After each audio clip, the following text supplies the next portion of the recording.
Pemirsa, Muhammad Zinedine Alam Ganjar mengajak anak muda untuk peduli tentang kesehatan mental.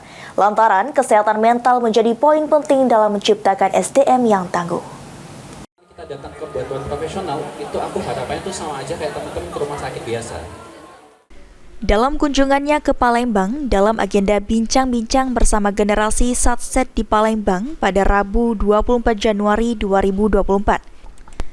Anak calon presiden nomor urut 3 Ganjar Pranowo, yaitu Muhammad Zinedine Alam Ganjar, mengajak anak muda untuk peduli tentang mental health atau kesehatan mental.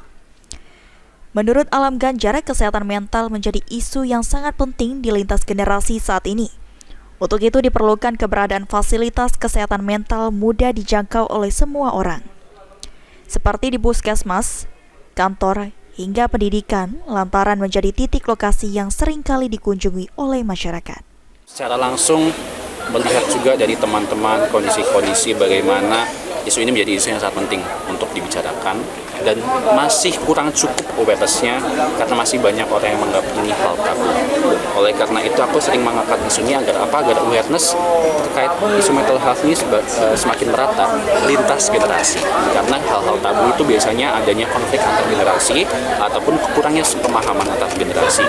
Oleh karena itu awareness perlu ditingkatkan dan normalisasi teman-teman untuk segera ke bantuan profesional apabila sudah mengalami ada beberapa gangguan-gangguan yang ganjil terkait kesehatan mental teman-teman. Jangan sampai kita self-diagnose dan harapannya juga fasilitas-fasilitas kesehatan mental itu jauh lebih aksesibel.